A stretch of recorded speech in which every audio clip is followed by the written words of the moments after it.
When a patient is suffering from tumors of any of the brainy structures, then we will have to figure out the mode of approach. So here there is a word of caution that the coders need to take is like the assignment of Modifier 62.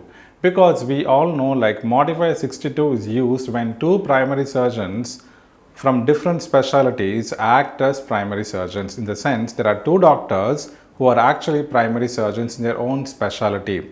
Say for example, if the patient has a tumor in the pituitary, the doctor might have to make an approach first. So the approach would be taken care by one particular doctor and the definitive procedure will be taken care by the other doctor. Say if the physician wants to go via the oral cavity, and then if he has to dissect the tongue, if he has to do a glossectomy and then penetrate into the cranial fossa, so this particular approach will be taken care by the gastroenterologist, because it is a gastroenterologist who knows the exact anatomy that is there within the oral cavities.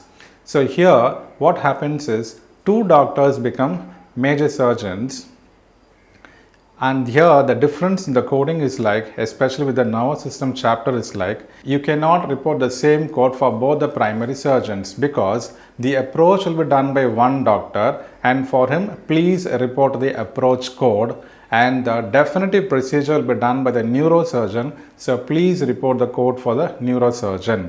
But what happens in other procedures is like the same procedure will be done by two doctors. In that case, we normally report the same code for both the surgeons with the usage of Modifier 62. But whereas, especially in the removal of tumors of this nervous system, you please understand you will have to figure out what is a mode of approach. So because you need to know whether the approach is via the ophthalmic, whether via the root of the eye, or is it via the transtemporal, is it via the ears. So you will have to figure out which is the approaches. Sometimes an ENT doctor might be needed to go via the temporal approach. So the ENT doctor will have to be reported the specific code for the approach, and the neurosurgeon will report the appropriate code for the removal or resection of such tumors.